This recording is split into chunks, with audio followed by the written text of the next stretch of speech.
Hello guys, in this video I will show you how to make an account on Shopify. So for that guys, first of all you will have to open any web browser on your computer and then search for Shopify. Now you just need to select the first link and select on this option right here which says start free trial. Now you guys can see they are asking you some questions so that they can get an idea of what are you doing on Shopify and why are you here. And you can also skip all of these questions from here by just selecting this button right here which is called skip all.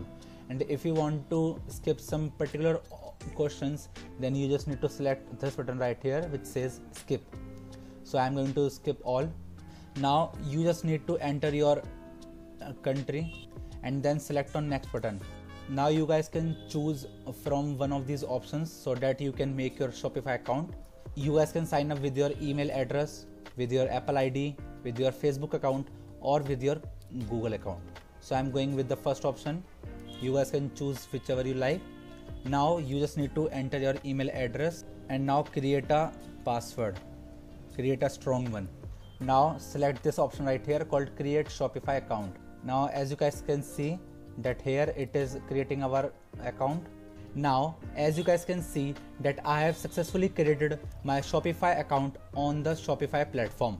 So that's how you guys can do it, and that's it for the video guys. If you find this video helpful, then make sure to share this video with your family and friends, and also subscribe to our channel for more such content. And thanks for watching.